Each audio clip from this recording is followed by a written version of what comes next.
I'm Claire Ridgway, founder of the Anne Boleyn Files website and also the Tudor Society, author of several history books, there's just a few here, and this one, which has actually inspired this series of On This Day videos, On This Day in Tudor History.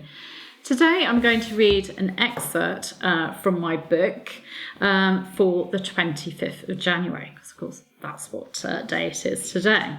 I'm going to take you back to 1533. According to Thomas Cranmer, Henry VIII married Anne Boleyn on St. Paul's Day, the 25th of January 1533. In a letter to Archdeacon Hawkins written in June 1533 and recording Anne Boleyn's coronation, Cranmer wrote, "But now, sir, you may not imagine that this coronation was before her marriage, for she was married much about St. Paul's Day last, as the condition thereof doth well appear by reason she is now somewhat big with child." Cranmer went on to challenge rumours that had gone about the English court and England as well, that he had performed the ceremony. "Notwithstanding it have been reported throughout a great part of the realm that I married her, which was plainly false, for I myself knew not thereof a fortnight after it was done." So secret was the marriage ceremony that even Cranmer had been kept in the dark until weeks afterwards. And Eustace Chapuys, the imperial ambassador, was still writing to the emperor at the end of March about rumours of a wedding being planned before Easter. Little did he know that Anne and Henry were already married. Of course, the reason why it was kept secret was because Henry VIII was still married to Catherine of Aragon. The Catholic apologist Nicholas Harpsfield gave more details of the wedding in his A Treatise on the Pretended Divorce between Henry VIII and Catherine of Aragon, which was written in Mary I's reign. The first whereof was that the king was married to the Lady Anne Boleyn long ere there was any divorce made by the said Archbishop of Canterbury. The which marriage was secretly made at Whitehall very early before day, none being present but Mr. Norris and Mr. Heneage of the Privy Chamber, and the Lady Berkeley, with Mr. Rowland, the king's chaplain, that was afterward made Bishop of Coventry and Lichfield.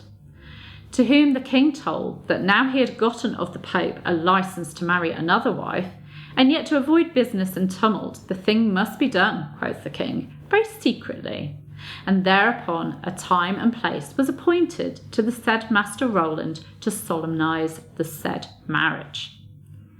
Harpsfield goes on to describe how when a troubled Lee, that's Rowland Lee, asked to see the licence so that it could be read to all present, "Or else we run all, and I more deep than any other, into excommunication in marrying your grace without any banns asking, and in a place unhallowed, and no divorce as yet promulged of the first matrimony."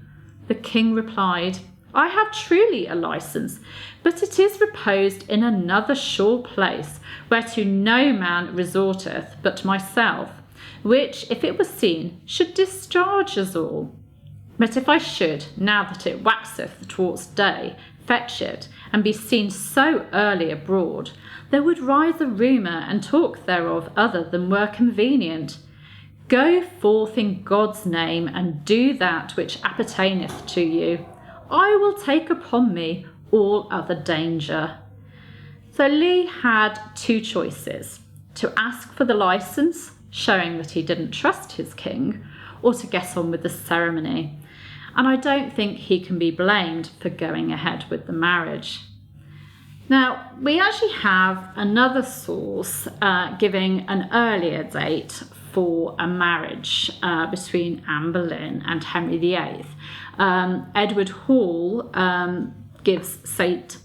Erkenwald's Day, 1532, which is the 14th of November, 1532, as their wedding date. He wrote, "The king, after his return from Calais, married privily the Lady Anne Boleyn on St. Erkenwald's Day, which marriage was kept so secret that very few knew it till she was great with child at Easter after. So this was straight after their return from Calais from a trip where Anne Boleyn had played the part of Henry VIII's consort and where she'd been accepted by King Francis I. We know that they started cohabiting after this trip and that Anne Boleyn was pregnant by the time of the ceremony in January 1533. So a marriage or a betrothal in November 1532, that does make sense. So I'd love to know your thoughts on whether you think they did have some kind of betrothal or marriage ceremony, even more secret one in November 1532.